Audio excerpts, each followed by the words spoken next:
कर रहा था। दूसरी ओर क्या हुआ कि उसकी माता, जो सर्वानंद की माता जी थी, उसका नाम शारदा था, ब्राह्मणी, और वो भी ऐसे ही अपने प्रारब्ध के कर्म को भोग रही थी। अब ब्राह्मण होने के नाते, और अब उसका पिता, उसका पुत्र विद्वान, जिसने सब विद्वानों को पराजित कर दिया, अपने पुत्र से भी सारे जंतर मंत्र, जो भी गायत्री मंत्र वगैरह अनुष्ठान बताए बेटे ने, वो भी कर लिए, और भी जिसने भी जहां कोई महापुरुष संत तपस्वी बताया वहां भी चली गई, लेकिन उसको कोई राहत नहीं मिली। बहुत बुरी बेचैनी रहे, ना भूख लगे, चारपाई पकड़ रखी, अस्थि पिंजर शेष दिखाई दे। गुजरती एक परमात्मा की शिष्या, एक बहन ब्राह्मणी, एक बहन चली गई, ब्राह्मणी नहीं, वैसे एक बहन चली गई किसी कामवश, अन्य जाति की, श्रवण जाति की। तो उसने पूछा कि शारदा कुशल है? उसने चारपाई पे पड़ी पड़ी ने देखा और कहा, बहन कहाँ कुशल हूँ, अंतिम सांस गिन रही हूँ, बहुत परेशान हूँ, काफी वर्षों से असाध्य रोग से पीड़ित हूँ। वो परमात्मा की शिष्या लड़की कहने लगी कि बहन कहीं दिखाया नहीं आपने? कि सभी डॉक्टर दिखा लिए, वैद्यों से चेक करा लिया, और कोई साधु संत आसपास नहीं छोड़ा, सभी ने कह दिया कि तेरे प्रारब्ध का कष्ट है, तेने भोगना ही पड़ेगा। तो उस बहन ने कहा कि यदि आप बुरा ना मानो तो मैं बताऊं, एक महापुरुष आ रहे हैं। वो कहने लगी, बोलो कौन है? कि मेरे गुरुजी से दीक्षा ले लो, मैं भी पहले बहुत परेशान थी, आपसे भी बुरी हालत थी मेरी नहीं, मेरे बच्चों की भी स्थिति थी, मेरे पति को भी तकलीफ थी, प्रेत बाधा थी, और मुझे असाध्य रोग था। उस गुरुजी से दीक्षा लेते ही, और हम कति स्वस्थ हो गए, 2 वर्ष हो गए हम अपना जीवन जी रहे हैं, अपनी नींद सोते हैं, अपनी नींद उठते हैं। तो बैठ गई शारदा कि भाई आज कुछ आशा की चिंगारी नजर आ रही है। तो उसने पूछा, कौन है आपके गुरुजी, मुझे बताओ। तो उस बहन ने बताया कि कबीर नाम है उनका, और जुल्हा कॉलोनी में रहते हैं। कहने लगी, वे मैं तो जुल्हा धानक है, वो कहाँ जुल्हा है, धानक है, उल्टी है, लेट गई नो की नो चारपाई पे, नहीं हम ब्राह्मण है, और वो एक धानक, इज्जत का नाश हो जा, मैं नाम नहीं लूं। तो उस बहन ने बहुत कहा कि देखो, हमने ज्ञान सुना उस परमेश्वर का, आज आप ब्राह्मणी हो, और मृत्यु के बाद आप अन्य जाति में भी तो जन्म ले सकते हो, आप पशु योनि में भी तो जाओगे, तब कहाँ जाएगी या जाति तेरी? तो कहने लगी, बहन तू जा, बस फालतू बात ना करे, इससे अच्छा तो मौत आ जा, वो अच्छा है। तो पुण्यात्मा परमात्मा कहते हैं, राज तजना सहज है, सहज तरिया का ने, और मान बढ़ाई ईर्षा, ये दुर्लभ तजना। ये वह चली गई। कुछ दिनों के बाद वो ब्राह्मण जो परमात्मा की शरण में आके स्वस्थ हुआ था, पुण्यात्मा आप तो बालक हो, दास उस भगवान से परिचित है, आपके लिए जो परमात्मा भटक रहा है ना, आप तो एक अबोध बालक की तरह जिधर मुंह हो गया उधर चल पड़ते हो, और वो माता पिता पीछे पीछे भाग्या कर खड्डे में गिरेगा, यू उठा लूं भाग कर बालक को। आज आप इतने बच्चे हो इस भगवान के मार्ग में और इस अपने अध्यात्म मार्ग के अंदर। कबीर साहब कहते हैं, मैं रोवत हूं सृष्टि को, और यह सृष्टि रोवे मोहे। गरीबदास जी कह रहे हैं, परमात्मा से परिचित ज्ञान के आधार से भगवान की वाणी बता रहे महिमा। गरीबदास इस वियोग को समझ नहीं सकता कोई। सो चल छिदर मैं करूं अपने जन के काज, जिस प्यारी आत्मा को शरण में लेना है ना जाने के कारण बनाओगा उसके लिए। तो वो ब्राह्मण चला गया कि वो निकटतम नाती भी था उनका। पहले दूर देश से आना जाना महीने में नहीं होता था, 6 महीनों में 2 1 वर्ष बीत जाता था रिश्तेदारियों में आने जाने में। तो वो ब्राह्मण उसी काशी शहर के आसपास कोई गांव था, उसका रहने वाला था। और शारदा बनारस में, काशी में रहा करती थी। तो एक दिन वो किसी कामवश शहर में आया था, तो उसने सोचा चल रिश्तेदार के घर चलते। जब वहां पहुंचा तो शारदा घर अपने उसी तरह उसी स्थिति में थी। राम रमी करी, नमस्कार हुआ, कुशल मंगल पूछा। तो शारदा ने अपना सारा दुखड़ा रोया कि मैं बहुत दुखी हूं, बहुत बुरा हाल है मेरा, मैं तो अंतिम सांस गिन रही हूं। तब उस ब्राह्मण ने कहा कि आप हमारे गुरुजी से दीक्षा ले लो, आप स्वस्थ हो जाओगे। और मेरी हालत का आपको पता ही है, क्या स्थिति थी मेरी। हाँ, आपकी तो बहुत बुरा हाल था, सारा परिवार दुखी था। और आप कैसे स्वस्थ हुए कि हम उस परमात्मा आए हैं पृथ्वी पर। शारदा तेरा यकीन होइयो चाहे ना होइयो। और हमारी जो दुर्दशा थी देखने जोगी थी, रिश्तेदार भी नफरत करने लग गए थे। और उनकी कृपा से आज सारे बच्चे स्वस्थ हैं और हम स्वस्थ हैं। 4 वर्ष हो गए मैंने उनसे उपदेश लिए। मेरा तो बुरा ऐसा दुखी शायद पृथ्वी पर कोई प्राणी नहीं होगा जैसा मैं था।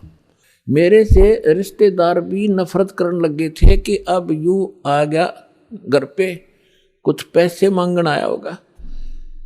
तो ऐसी दशा होगी थी मेरी। और अब वो रिश्तेदार मुझसे उधारे ले जाते हैं। तो शारदा ने सोची, हे भगवान बड़ी दया करी, देख यूं तो ब्राह्मण है, इसने तो गुरु कोई बढ़िया बना रखा होगा, ऊंच जाति का ब्राह्मण ही बना रखा होगा। तो फिर बैठ गई चारपाई पे। तो उसने कहा कि फिर ठीक है, बताओ मुझे आपका गुरुजी कौन है, क्या नाम है उनका, कहाँ रहते हैं। मेरे पूज्य गुरुदेव जी का नाम है कबीर। उसके वो फिर अक्षर खटक गया, कबीर। वो धानक, वो नीरू का। कहाँ? वो ब्राह्मण बोला कहाँ, वही है, यस। तो शारदा बोली, तेरी शर्म भाजगी, इतनी इज्जत का नाश कर दिया, ब्राह्मण होकर धानक गुरु बना लिया, डूब के मर जा की तरह। ये 36 लागी सुनान। तब अब उस पंडित जी ने कहा कि मिश्रानी बात सुन ले, यह शिक्षा मेरे देने की जरूरत नहीं, मैंने देख लिया ये ब्राह्मण जब कित गए थे, जब मेरी दुर्गति हो रही थी, चोने भी ना दे थे, अंतिम सांस गिनों था, बुरा हाल हो रहा था। और ठीक है, तेरा ना समझ में आती तो गुरु जी के बारे में फालतू मत बोलिए, उठ कर चल पड़े। अब ये बात उसका घर कर गई कि सचमुच ये तो घना बुरा हाल था इनका, शारदा के, और इनका जीवन इतना सुखी हो गया। अब वो सोचन पर विवश हुई तो वो काफी देर सोचती रही कि ये क्या बनी। अरे काल ने तो ऐसे बना रखे किले जाति के, ऊंच नीच के। काल ने तो इतना जबरदस्त जाल फैला रखा पुण्यात्मा, परमात्मा बिना यो टूटे नहीं। अब आप देख रहे हो परमात्मा ने सबसे पहले यह बीमारी काटी कि अब आप देख रहे हो कोई छुआछात नहीं, ऐसी दया करी। ना तो एक बाड़िया और थी, अपने ही समाज में थी, हिंदुआएं में थी, और तो देखी जाओ बाद की देखो दूसरे मजहबों होते, तो यह समाप्त करी। और उस समय ये एक जबरदस्त किला बना रखा था जाति का। अब क्या हुआ, परमात्मा कच्चा काम नहीं छोड़ते। जो जन मेरी शरण है ताका हूं मैं दास, और गेल गेल लग गया फिर जब तक धरती आकाश।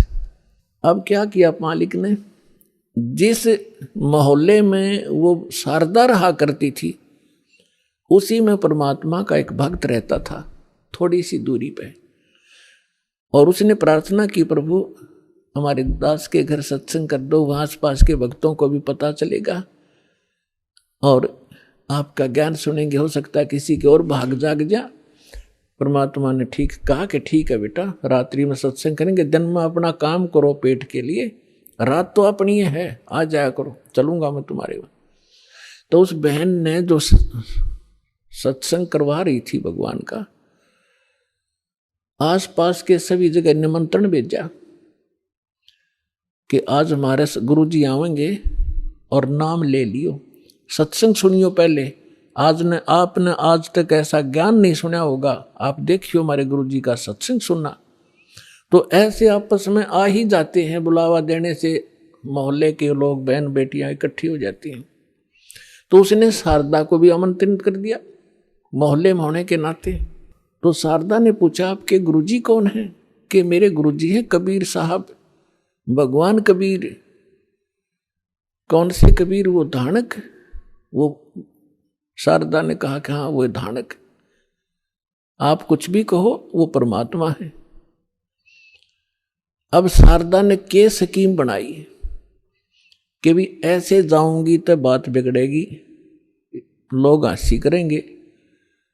एक ब्राह्मणी होकर दानक से दीक्षा लेने चल पड़ी और उधर से दुख का पहाड़ टूट रहा। तो उसने अपने ही मन में एक ऐसा विचार किया कि मैं जाऊंगी जरूर, सुना है कि आशीर्वाद लेने मात्र से सुख भी हो जाता है। यदि मैं सुखी होगी, मेरा यू दुख दूर हो गया उनके आशीर्वाद से, मैं वहीं चरण पकड़ लूंगी, फिर कति नहीं लोक लाज करूं। अब परमात्मा कहते करा करावे साइया, मन में लहर उठा, दादू सदर जीव के वो आप बगल हो जा। तो पहले रात्रि का समय था, पहले एक जोत जलाया करते देसी घी की, वही तो हवन का काम कराया करती, और वही रोशनी का वहां चांदना उसी से बनाया करते थे। एक जोत जला रखी देसी घी की, उससे आंगन में थोड़ा सा टमटमाती सी रोशनी थी। अब सभी बहन भाई आ रहे थे, एक साइड बहन बैठ रही थी, एक साइड भक्त बैठ रहे थे, बीच में रास्ता था, सामने भगवान बैठे थे आसन पर। अब शारदा आई, मुंह पर घूंघट काट के। उसने ये सोचा था कि ऐसा घूंघट काट के औरतों में जाकर बैठ जाऊंगी, प्रणाम कर जैसे वो क्रिया करेंगे, और मुझे कोई पहचानेगा नहीं। अब जो ही सभी बहन आ रही थी, भगवान के चरण ले रही थी और बैठती जा रही थी। अब वो आगी शारदा भी मुंह ढके आवे थी, परमात्मा के चरण छुए, मालिक ने सिर पर हाथ रखा और कहा, सर्वानंद की माँ ब्राह्मणी पंडितानी, आज दानक के पास कैसे आना हो गया तेरा?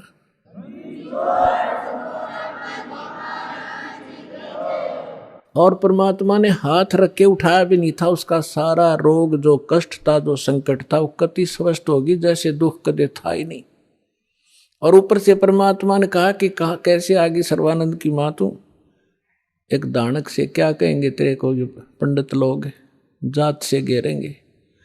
चरण पकड़ लिए उसी समय और फेंक दिया घूंघट उठा के। हे भगवान माफ करना मुझे दुष्टा को, मैं घनी नीच थी, आपके बारे में बहुत कुछ सोचा, आप तो सचमुच भगवान। खड़ी होगी सब न बतावे कि मेरा इतना दुख था, मेरा इतना कष्ट था, मैंने बहुत कुछ अच्छी मंदी भी कही है, तो भगवान पड़े।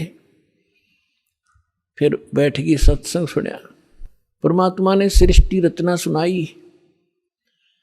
तीन देव की जो करते भक्ति, उनकी कदे ना होवे मुक्ति। गुण तीनों की भक्ति में ये भूल पड़ो संसार, कह कबीर निज नाम बिना कैसे उतरो पार। अब शारदा को जितना ज्ञान था राम और कृष्ण, विष्णु और शंकर का, ब्रह्मा जी को तो हम भक्ति करते ही नहीं थे, श्री विष्णु जी और भगवान शंकर की तो हम खूब भक्ति कराया करते।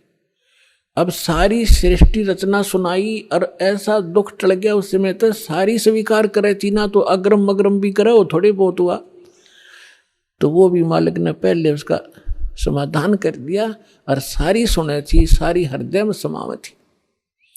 लगातार उसने आसपास जहां भी सत्संग परमात्मा का होता था वह सारे जान लागी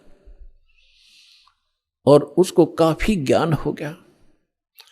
एक दिन क्या हुआ, उसका लड़का जो सर्वानंद था, उसने अपनी माँ से कहा कि माँ, मैंने इस आसपास के सभी विद्वानों को शास्त्रार्थ में पराजित कर दिया है, अब मैं चाहता हूं कि मेरा नाम सर्वानंद से बदलकर आप सर्वाजीत रख दो। तो माँ ने कहा कि बेटा, नाम अच्छी बात है, तेने विद्वानों को जीत लिया, बड़ी अच्छी बात है, लेकिन सर्वानंद भी तो अच्छा नाम है, इसमें क्या दिक्कत है? तो उसने कहा माता जी ऐसा है ना, अब सबको अपने आप पता लग जाएगा कि इसने सबको पराजित कर दिया, सब पर विजय प्राप्त कर ली है, इसलिए मैं अपना नाम सर्वजीत रखवाना चाहता हूं। उसकी मां बोली, बेटा ठीक है, नाम तेरा बदल दूंगी, लेकिन एक विद्वान और है, उसने पराजित और कर दे। तो वो कहने लगा, बताओ बताओ कौन है? कि मेरे गुरुजी हैं और कबीर नाम है उनका, और जुलाहे की कॉलोनी में रहते हैं। कहने लगे वो, अच्छा फिर अकमाता आपने बड़ा विद्वान खोजा, उसको संस्कृत भी ना आती, वो क्या जाने सदग्रंथों के बारे में। और उसकी माँ बोली, बेटा देख ले, यदि मेरे से इतना नाम बदलवाना है तो उस विद्वान को इतने पराजित करना पड़ेगा। और ऐसे नहीं मानूंगी, उससे लिखवा के लाना और उनका अंगूठा लुआ के लाना, एक दो गवाह भी हों साथ में। अब सर्वानंद तो चल पड़ा, माँ का आदेश पाते ही चलता हूं। अब जून का महीना, उत्तर प्रदेश, खड़ी धूप पड़े, उधर से परमात्मा कबीर जी की एक मुंह बोली बेटी थी कमाली, वो एक मृतक जीवित की थी किसी शर्त पे, किसी कारण से, किसी सर्कमस्टांस के से। और वो लड़की फिर अपने पिता को छोड़कर परमेश्वर के साथ, अपने वास्तविक पिता के साथ रहा करती थी, युवा हो गई थी। तो वो लड़की दोपहर के समय कुएं पर जल लेने गई हुई थी मटका भरण खातिर। उधर से सर्वानंद जी आ गया, एक बैल के ऊपर सारे सदग्रंथ रखा करता, गीता, 18 पुराण, 4 वेद, श्रीमद् भगवद गीता और 6 शास्त्र। बैल के ऊपर जैसे गधे पर बोरा डाल लिया करें, ऐसे बोरा डाल के उनमें रखा करता था, सुंदर कपड़े लपेट के। उस बैल को लिए हुए आ रहा था। अब जुलाहों की कॉलोनी में, और उस समय पंडित जी आचार्य, वो भी सा विद्वान सुप्रसिद्ध, तो सभी ऐसे देख रहे थे जैसे पहले गांव में हाथी आ जाता, सारे गांव निकल कर आ जाया करता, हाथी देखेंगे, ऊपर चढ़ चढ़ कर मकानों पर देखा करते थे। तो सभी देख रहे हैं कि ब्राह्मण कैसे आ गया हमारी कॉलोनी में।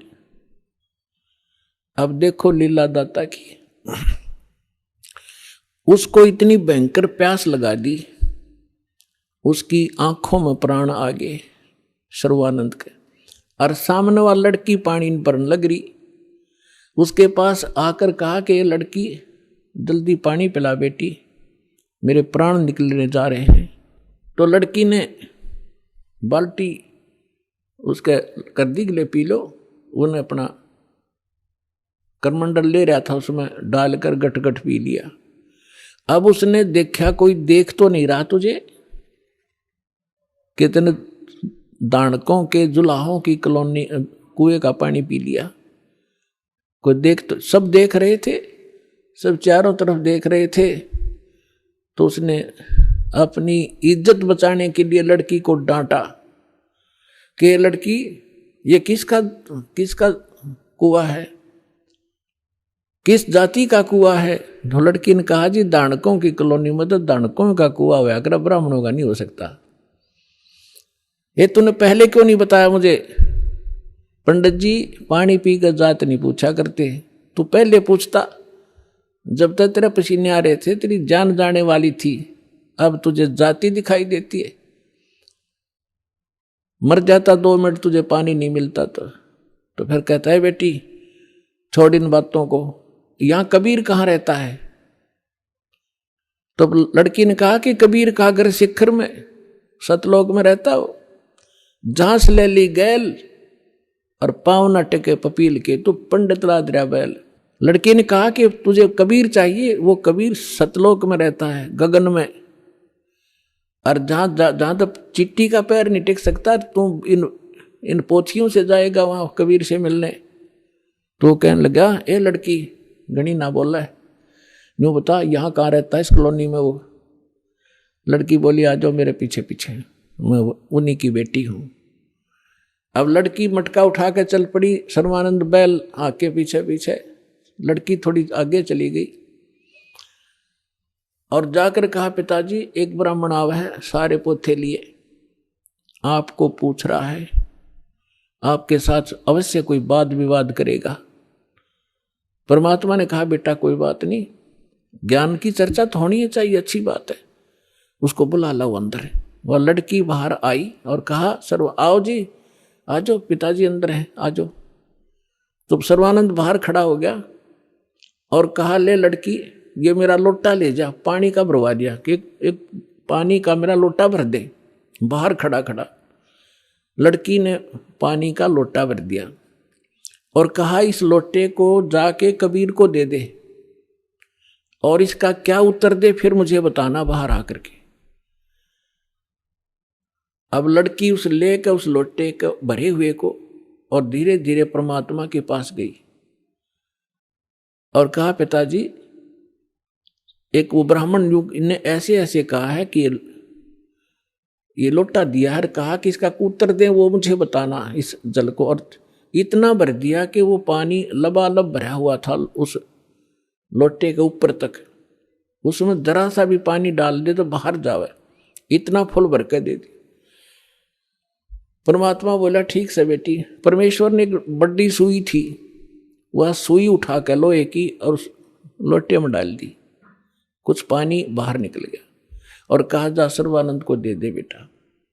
वह लड़की वापस आई धीरे धीरे, अकलो पंडित जी। सर्वानंद ने पूछा क्या उत्तर दिया तेरे पिता ने? कि बोले कुछ नहीं, इसमें एक सुई डाल दी और आप पूछ लो इन्होंने क्या मतलब है इसका। तो अंदर आया सर्वानंद। सर्वानंद ने पूछा कि कबीर आपने मेरे प्रश्न का क्या उत्तर दिया?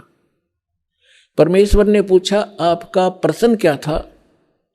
मेरा प्रश्न ये था, ये संकेत था, पानी के लोटे को फुल भर के आपके पास इसलिए भेजा था कि मैं ज्ञान से परिपूर्ण हूं और मैंने सभी आसपास के विद्वानों को पराजित कर दिया है।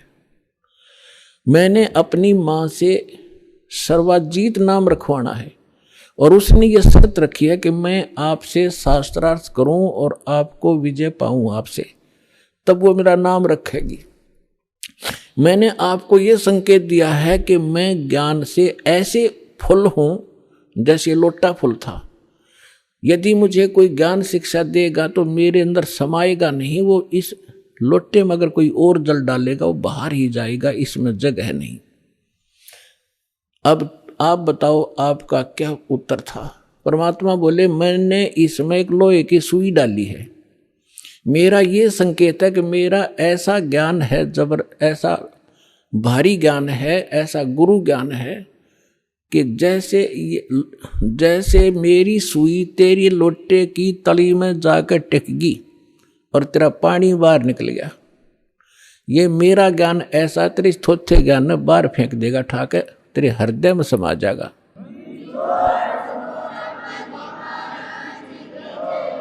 और ज्ञान सब ज्ञानड़ी, कबीर ज्ञान सो ज्ञान, जैसे गोला तोब का वही करता चले मैदान।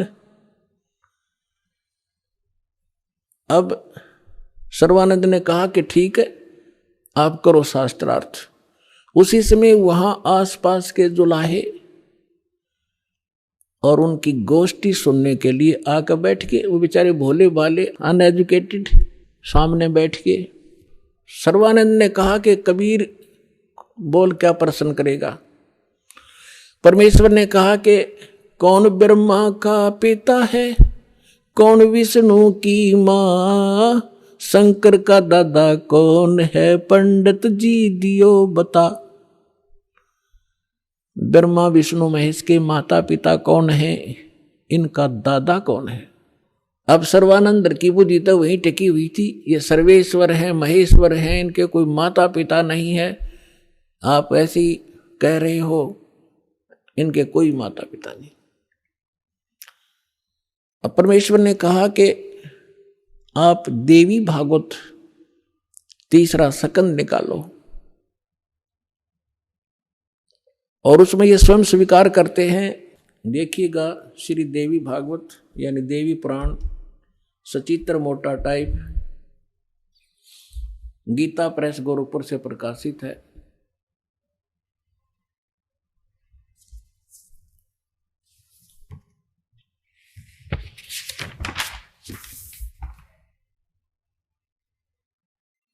संपादक है हनुमान प्रसाद पोदार, चिमनलाल गोस्वामी।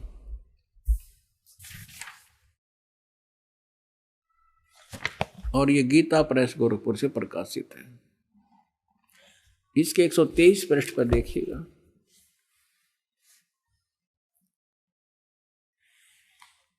तीसरा स्कंद। विष्णु भगवान विष्णु जी अपनी माता दुर्गा की स्तुति करते हुए कहते हैं, तुम शुद्ध स्वरूपा हो, ये सारा संसार तुम इसे उद्भासित हो रहा है। मैं ब्रह्मा और शंकर हम सभी तुम्हारी कृपा से विद्यमान हैं। हमारा तो आविर्भाव माने जन्म और तिरोभाव माने मृत्यु हुआ करता है। हमारा तो जन्म मृत्यु होता है। केवल तुम ही नित्य हो, जगत जननी हो, प्रकृति और सनातनी देवी हो। भगवान शंकर बोले, देवी यदि महाभाग विष्णु तुम्ही से प्रकट हुए हैं तो उनके बाद उत्पन्न होने वाले ब्रह्मा भी तुम्हारे ही बालक हुए। फिर मैं तमोगुण लीला करने वाला शंकर क्या तुम्हारी संतान नहीं हुआ? अर्थात मुझे भी उत्पन्न करने वाली तुम ही हो। शिवे संपूर्ण संसार की सृष्टि करने में तुम बड़ी चतुर हो। इस संसार की सृष्टि, स्थिति और संहार में तुम्हारे गुण सदा समर्थ हैं। उन्हीं तीनों गुणों से उत्पन्न हम ब्रह्मा, विष्णु एवं शंकर नियमानुसार कार्य में तत्पर रहते हैं। अब पंडित जी तो साथ ले रहा था, सारे पोथे निकाल कर देख लिया, पढ़ भी लिया। उसको मालूम था कि सामने जो श्रोता है ये सब अशिक्षित, और कह दिया कि झूठ बोलता है, इसमें कुछ नहीं है। परमेश्वर ने कहा कि रुद्र संहिता के अंदर देखिएगा, ब्रह्मा, विष्णु और शिव जी की उत्पत्ति दिखाते हैं आपको, आप देखिएगा। तो उसने देखा जो मालिक ने बताया। अब आप देखिए पुण्यात्मा, तो अभी तक ये सारा वर्बली बकवाद चल रही थी। अब दास ने जब इस मिशन को स्टार्ट किया तो आम भक्त हमारे भक्तों से कहता था, वो कैसा टीचर है, पुस्तक पढ़ पढ़ के सुनाता है, अपना अनुभव बताना चाहिए। अरे वेदों से, गीता से, इन सदग्रंथों से अलग जो अनुभव अपना बताता है वो शास्त्र विरुद्ध है, वो बिल्कुल यूजलेस है। ये हमारा सिलेबस है। हम सिलेबस तो बाद में देखा दास को ने, तो उस मूल ज्ञान से जो परमात्मा का ज्ञान था उसके आधार से भक्ति शुरू की थी। इन सदग्रंथों को बाद में देखा है, ये यूं का यूं मिला। तो आपको दृढ़ करने के लिए और आपको सच्चाई से परिचित कराने के लिए ये सदग्रंथ दिखा रहा हूं। मुझे नहीं जरूरत थी इनकी। जैसे एक अंधा था, अंधेरे में लालटेन लिए जा रहा था, आगे से बच्चे आ रहे थे उछल कूद करते हुए। उसने कहा, बच्चों देखना देखना बच्चों, मैं अंधा हूं, बेटा ध्यान से चलना, मैं अंधा हूं, देखना, मुझसे ना टकराना। अब बच्चों ने आकर देखा कि आदमी अंधा बतावे और लालटेन हाथ में ले रहा, टॉर्च या लालटेन लैंप। उन्होंने चारों तरफ से घेर के कहा, बाबा सचमुच आप अंधे हो? कहा बेटा अंधा हूं मैं। फिर लालटेन किस लिए ले रखी है? कि तुम आंखों वालों के लिए, कहीं मेरे से टकरा कर वो डेग दे ना तोड़ दो। आपके लिए है, ताकि इस रोशनी में तुम्हें पता लग जाए कोई बूढ़ा व्यक्ति आ रहा है, साइड से निकल जाओ, मुझसे टकराओ नहीं, मैं अपने इसलिए आपके लिए लिए हुए हूं। तो दास तो इस ज्ञान को पहले सुना रहा था। सन 1994 से लेकर सन 2000 तक वर्बली जो मालिक ने ज्ञान दिया था यही सुना रहा था। ये ब्रह्मा विष्णु महेश नासवान है, इनकी जन्म मृत्यु होती है। ये इष्ट रूप में पूज्य नहीं है, लेकिन अनादरणीय नहीं है। लेकिन दास के सामने ये समस्या थी कि इस बात को, दास की वर्बली इस कहानी को कोई नहीं सुनेगा हिंदू, और विरोध खूब होगा। तो अर्ज करी थी दाता ने कि आपका ज्ञान सत्य है दाता, कभी गलत नहीं हो सकता। यदि इन सदग्रंथों में मिल जावे, वेद, गीता और पुराणों में, तो आपके बच्चे आपको पहचानने में देर नहीं लाओगे। ऐसी प्रेरणा की परमात्मा ने 2001 में गीता उठा के देखी, जो का तू ज्ञान पाया। क्योंकि परमात्मा ने कहा था अपनी वाणी में कि वेद मेरा भेद है, मैं ना मिलूं वेदन के माही, पर जौन वेद से मैं मिलूं वो वेद जानते नहीं। तो इसके आधार से जब सब सदग्रंथ देखे तो जो का तो ज्ञान मिला। ओए होए, तीन देव की जो करते भक्ति, उनकी कदे ना होवे मुक्ति। और परमात्मा कहा करते, धर्मदास ये जग बोराना, कोई न जाने पद निर्वाणा। यही कारण मैं कथा पसारा, जग से कोई ये एक राम नियारा। अब मैं तुमसे कहूँ चिताई, तेरे देवन की उत्पत्ति भाई। माँ अष्टंगी पिता निरंजन, ये जमदारुण वंशन अंजन। 3 पुत्र अष्टंगी जाए, ब्रह्मा विष्णु शिव नाम धराए। 600 वर्ष पहले भगवान उस सुख संवेद में ये अमृत ज्ञान बता गए थे, लेकिन उस समय इतना विरोध किया था इन नकली संतों मंडलेश्वरों ने, परमात्मा के साथ कहर तो ले थे। वो सारी लीला धीरे धीरे सुनाएंगे आपको। आज वही ज्ञान हमारे पुराण बता रहे हैं कि ब्रह्मा विष्णु महेश के माता पिता हैं, दुर्गा इनकी माता है, ये ज्योत स्वरूपी निरंजन ये काल इनका पिता है। और ये भगवान 600 वर्ष पहले बताया करते, क्योंकि वो तो दादा है इनके। दादा तो बाप की भी डेट ऑफ बर्थ बता और पोत्या की भी बता दे, तो पहले बता कर जा रहे थे। अरे नकलियान हमारे तक सारा अज्ञान भर रखा था। अब देखिएगा शिवपुराण, ये संक्षिप्त शिवपुराण सचित्र मोटा टाइप केवल हिंदी, गीता प्रेस गोरखपुर से प्रकाशित है। इसके संपादक कौन है?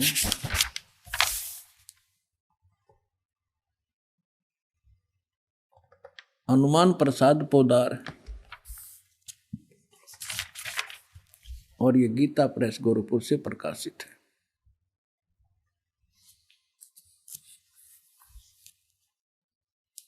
ये देखिएगा, ये है रुद्र संहिता, और यह अध्याय नंबर 5 हम यहाँ पर पढ़ेंगे थोड़ा सा। अपने पुत्र नारद की यह बात सुनकर लोक पितामह ब्रह्मा वहाँ इस प्रकार बोले।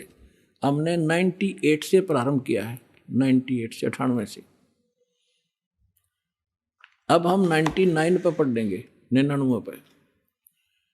ब्रह्मा जी ने, नारद जी ने ब्रह्मा जी से पूछा था। ब्रह्मा जी कहने लगे, ब्रह्मा जी ने कहा, ब्रह्मन देव शिरोमणे, तुम सदा समस्त जगत के उपकार में लगे रहते हो। तुमने लोगों के हित की कामना से बहुत उत्तम बात पूछी है।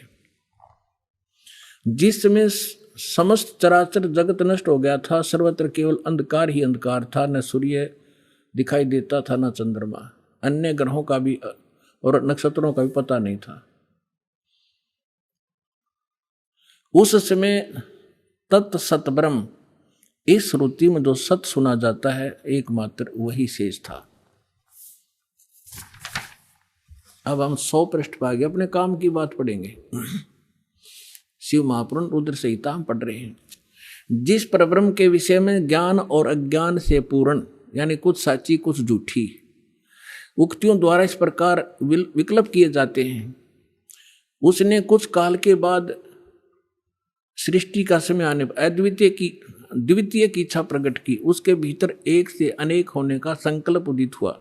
तब उस निराकार परमात्मा ने अपनी लीला शक्ति से अपने लिए मूर्ति यानी आकार की कल्पना की। वो के बना? मूर्ति रहित परम ब्रह्म, जो मूर्ति रहित परम ब्रह्म है उसकी मूर्ति ये भगवान सदाशिव है। अर्वाचीन और प्राचीन विद्वान इन्हीं को ईश्वर कहते हैं। अपने आत्माओं, ये कौन है? सदाशिव ये काल है, और ये इसने प्रतिज्ञा कर रखी है कि मैं कभी किसी के सामने अपने काल रूप में, ओरिजिनल रूप में नहीं आऊंगा। जो श्री कृष्ण के अंदर से निकल कर इसने अर्जुन को दिखाया था भयंकर रूप, वो है इसका असली रूप। तो ये क्या करता है? अपने पुत्र किसी को ब्रह्मा के रूप में दर्शन देता है, किसी को शिव के रूप में, किसी को विष्णु के रूप में। तो यहाँ ये काल के विषय में ब्रह्मा जानकार नहीं है। ये कौन है? कहते वो निराकार था, फिर साकार बन गया सदाशिव। अब देखो सदाशिव कौन है? भगवान सदाशिव है, वो मूर्ति। अर्वाचीन और प्राचीन विद्वान उन्हीं को ईश्वर कहते हैं। उस समय एकाकी रहकर स्वेच्छानुसार विहार करने वाले उस सदाशिव ने अपने विग्रह माने शरीर से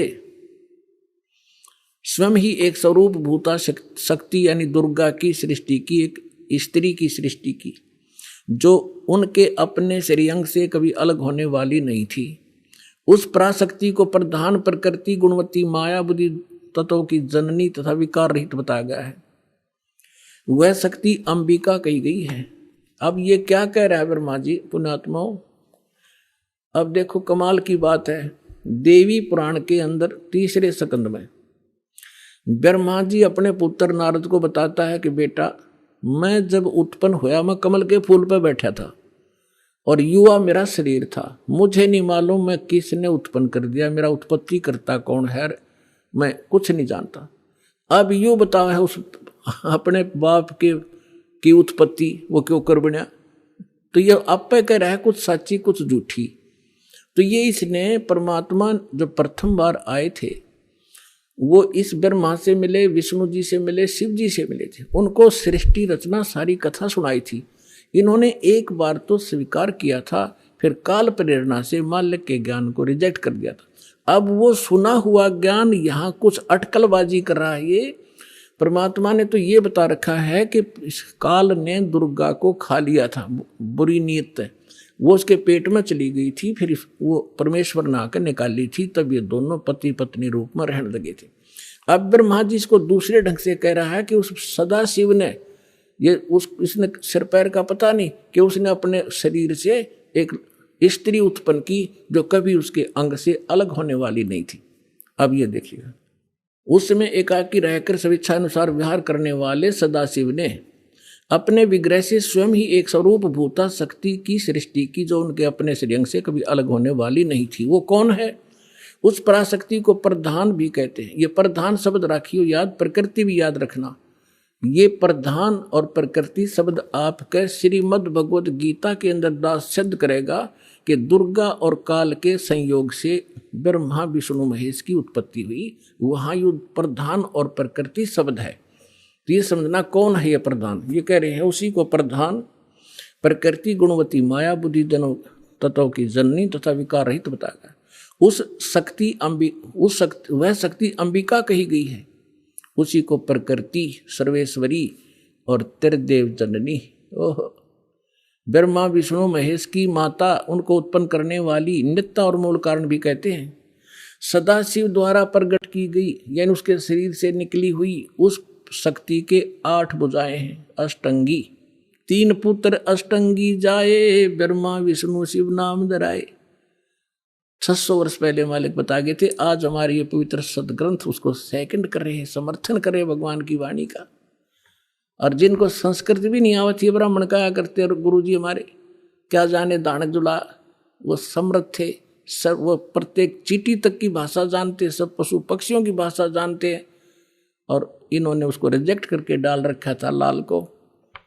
अब संभालो पुण्यात्माओं, आपका कल्याण हो जाएगा। उसको सदाशिव द्वारा प्रकट की उसकी शक्ति के 8 भुजाएं हैं। नाना प्रकार के आभूषण उसके श्री अंगों की शोभा बढ़ाते हैं। वह देवी नाना प्रकार की गतियों से संपन्न है और अनेक प्रकार के अस्त्र शस्त्र धारण करती है। एकाकिनी होकर वह माया संयोग वसात अनेक हो जाती है। वे जो सदाशिव हैं उन्हें परम पुरुष ईश्वर, शिव, शंभु और महेश्वर कहते हैं। यहां देखिएगा, अब 101 पृष्ठ पर आ गए हम। रुद्र संहिता। वे अपने सारे अंगों में भस्म रमाए रहते हैं उन काल रूपी ब्रह्म ने। इसको काल कहो, ब्रह्म कहो, सदाशिव कहो, उन काल रूपी ब्रह्म ने एक ही समय शक्ति के नाथ नहीं शक्ति के साथ शिवलोक नामक क्षेत्र का निर्माण किया था। उस उत्तम क्षेत्र को काशी कहते हैं। वह परम निर्वाण व मोक्ष स्थान है जो सबके ऊपर विराजमान है। वे प्रिय और प्रियतम, वो पति पत्नी रूप में शक्ति और शिव, दुर्गा और काल जो परमानंद स्वरूप है, उस मनोरम क्षेत्र में नित्य निवास करते हैं। शिव और शिवा ने, काल और दुर्गा ने प्रलय काल में भी उस क्षेत्र को अपने सानिध्य से मुक्त नहीं किया। अब यहाँ देखना, देवर से एक समय उस आनंद वन में रमण करते हुए शिवा और शिव के मन में, दुर्गा और काल के मन में, ब्रह्म के मन में यह इच्छा हुई कि किसी दूसरे पुरुष की सृष्टि करनी चाहिए, यानी कोई संतान उत्पन्न करनी चाहिए। ऐसा विचार करके देखिएगा, यह सृष्टि जिस पर यह सृष्टि संचालन का महान भार रखकर हम दोनों केवल काशी में रहकर इच्छा अनुसार विचरें और निर्वाण धारण करें। इन्होंने ये सोचा कि वे एक पुत्र उत्पन्न करें और उसके हवाले सारा इंचार्ज कर जो चार्ज दे दे, हम फिर आराम तरह करेंगे, देख विचरे। ऐसा निश्चय करके शक्ति सहित सर्वव्यापी परमेश्वर शिव ने अपने वाम भाग के 10वें अंग पर अमृत मल दिया। ये तटपट करनी थी, यानी उन पति पत्नी व्यवहार किया। फिर तो वहां से एक पुरुष प्रकट हुआ, एक लड़का उत्पन्न हुआ। ये देखिएगा 102 पृष्ठ पे, सदा संक्षिप्त रुद्र संहिता हम पढ़ रहे हैं। शिव ने कहा वत्स, शिव ने कहा बेटा, व्यापक होने के कारण तुम्हारा विष्णु नाम विख्यात हुआ। अब काल और दुर्गा का बेटा यानी विष्णु की उत्पत्ति होगी, दोनों से सिद्ध हुआ। अब यहां देखो, ये 6वां अध्याय समाप्त हुआ। अब यहां देखिएगा 7वां शुरू हुआ। ब्रह्मा जी कहते हैं देव से, तत्पश्चात कल्याणकारी परमेश्वर शाम सदाशिव ने पूर्ववत प्रयत्न करके जैसे विष्णु उत्पन्न किया था, दोनों ने पति पत्नी व्यवहार करके मुझे अपने दाहिने अंग से उत्पन्न किया। मुने उस महेश्वर ने मुझे तुरंत अपनी माया से मोहित करके नारायण देव की नाभि कमल में डाल दिया, फिर लीला पूर्वक मुझे वहां से प्रकट किया। इस प्रकार इस कमल के से उत्पन्न के पुत्र के रूप में मुझे हिरण्यगर्भ का जन्म हुआ। अब ये शिव पुराण का अनुवाद करता विचलित हो गया कि यहाँ तक, क्योंकि शिव का पुजारी होगा यू, इसने यहाँ तो कर दिया कि विष्णु और ब्रह्मा की उत्पत्ति तो बता दी क्लियर कि सदाशिव काल रूपी ब्रह्म और दुर्गा, इनसे दोनों की उत्पत्ति होगी। अब यहाँ विचलित हो गया यो, ले कहते हैं चोर चुरावे तुमड़ी और गड्ढे पानी में, वो गड्ढे हुआ उपरावन सच्चाई छानी नहीं। अब इन तीनों के पिता हैं ये और सिद्ध करते हैं। ये देखिएगा इसके 24 पृष्ठ पे आपको दिखाते हैं।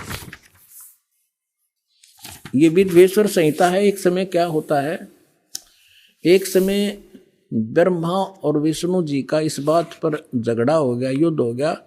ब्रह्मा जी कहने लगे मैं तेरा बाप विष्णु जी को, विष्णु जी कहने लगे मैं तेरा बाप, तो मेरी नाभि कमल से उत्पन्न हुआ। इन दोनों का झगड़ा हो गया। ये लंबी कहानी फिर बताएंगे।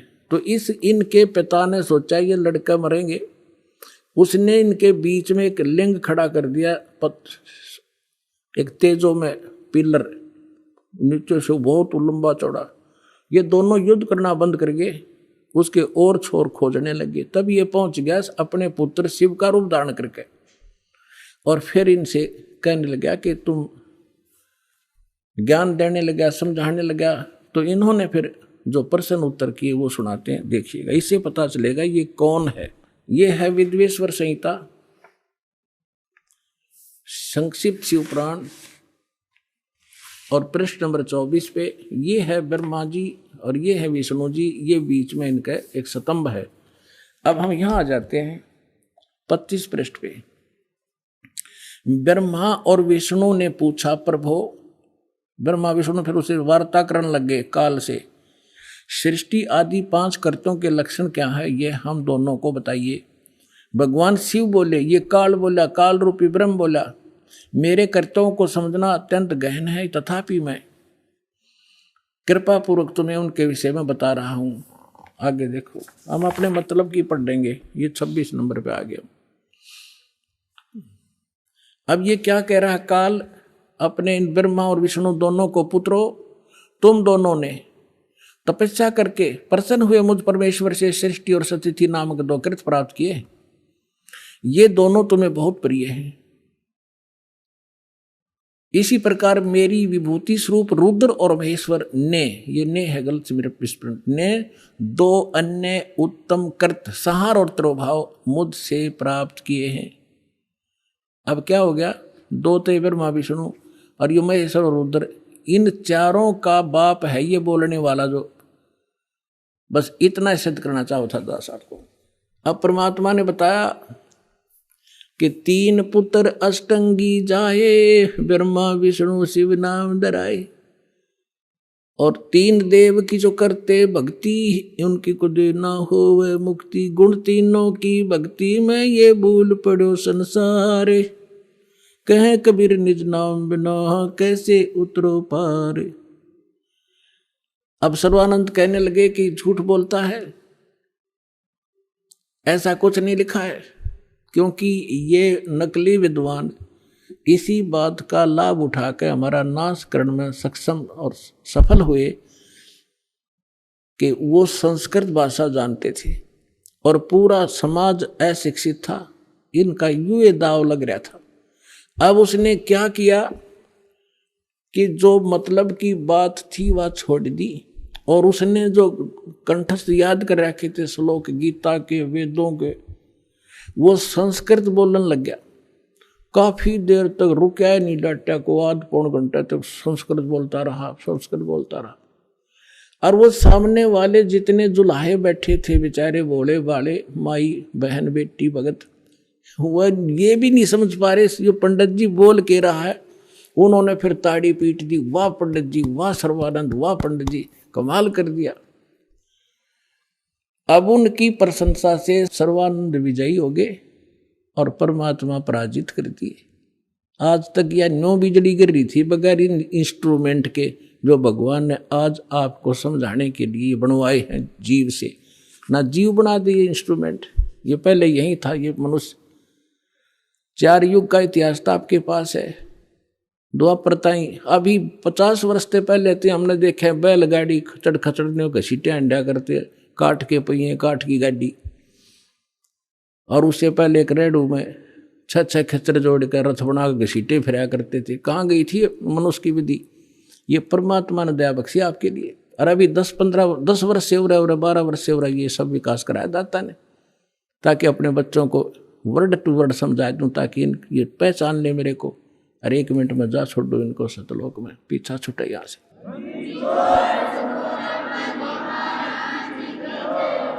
अब सर्वानंद फूल गया। भगवान की बात, उनको तो सिर्फ हार जीत चाहिए थी, भक्ति ना भगवान। तो परमात्मा बोले भाई ठीक है सर्वानंद, आप जीत गए, मार गया, अब ठीक है जा तू अपने घर में। कहने लगा ऐसे नहीं जाऊंगा, मेरी माँ ने कहा है कि लिख कर दे तू। परमात्मा बोले मैं तो अशिक्षित हूं, तू लिख ले। आप लिख लो, मैं अंगूठा ला दूंगा। हाँ ठीक है। उसने लिख लिया। शास्त्रार्थ में सर्वानंद विजयी हुए और कबीर जी पराजित हुए। परमात्मा का अंगूठा लगवा लिया और लेकर कागज ने चल पड़ा। अब वहां जाकर अपनी माँ से, उसकी माँ को, माँ बोली रे भाई आ गया? कहाँ आ गया माँ? हो गया तुम्हारा शास्त्रार्थ? हक हो गया। 2 मिनट में हार गया। उसने जाते हार मान ली माँ मेरे से। तो उसकी माता जी ने कहा कि बेटा मैंने जो प्रार्थना की थी आपसे, कुछ लिखवा के लाया तू? हाँ, मैं कच्चा काम थोड़ा ही करता हूँ, ये देख। परमात्मा बोली बेटा पढ़ के सुना। अब उसने पढ़ा। शास्त्रार्थ में सर्वानंद हार गया, कबीर साहब विजयी हो गए। उसकी माँ बोली रे तू तो हार का रहा मूर्ख, अब पढ़ने लग रहा। ओहो माता जी ऐसा है ना, मैं कई दिन से शास्त्रार्थ में लगातार रात्रि में जाग रहा था, गलती से लिखा गया मेरे से उल्ट लिखा गया। अकजा अब के ठीक लिख ले तू। वो दूसरी बार फिर पहुंचा कि कबीर जी ऐसे है, मेरे से लिखने में कोई त्रुटि रह गई है, मेरी माँ नहीं मान रही है, फिर से लिखवाना पड़ेगा। अब फिर लिख लो पंडित जी, मेरा कौन सा अंगूठा किससे है, कितनी बार लवा ले। उसने लिख लिया खूब सूझबूझ से। शास्त्रार्थ में सर्वानंद विजयी हुए, कबीर जी पराजित हुए। परमात्मा ने अंगूठा ला दिया। वो फिर जाकर कहा कि ले माता जी सुनाऊं। पहले तो उसको ही भ्रम था कि शायद मेरे से गलत लिखा गया होगा। अब सुना बेटा, शास्त्रार्थ में सर्वानंद उड़ अटक गया। अब बोल आगे बोलता क्यों ना?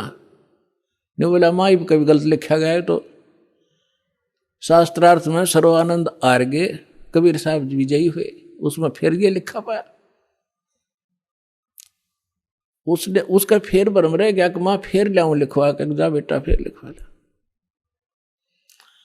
अब तीसरी बार फिर परमात्मा बोले लिख लो, होगी लगी होगी चूक आपके, कोई बात ना। उसने फिर ऐसे लिख लिया और परमात्मा का अंगूठा लगवा लिया। अब फिर जब उसने सोचा कि जब मैं बाहर पढ़ता हूँ तो ये ठीक पावे है और माँ के सामने जाता हूँ इसमें यह के बिजली गिरे, तो बाहर से ही आंगन से ही उस पर नजर टिका ली।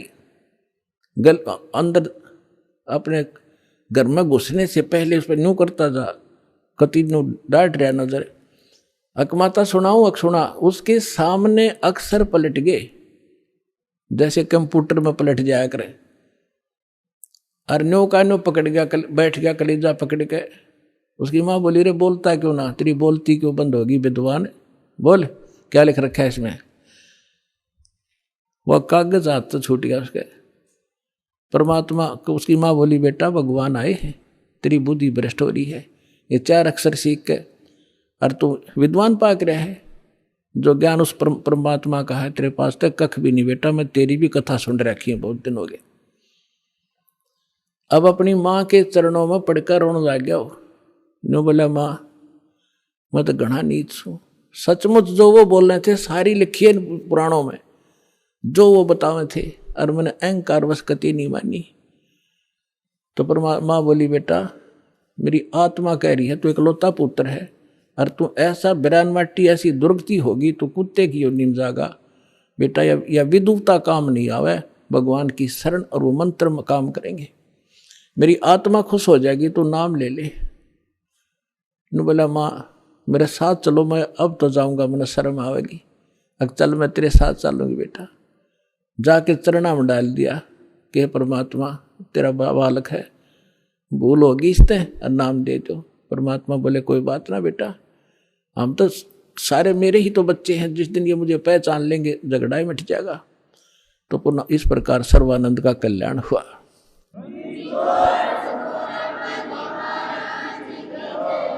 आप सुन रहे थे जगत गुरु तत्वदर्शी संत रामपाल जी महाराज जी के मंगल प्रवचन। अधिक जानकारी के लिए विजिट कीजिए हमारी वेबसाइट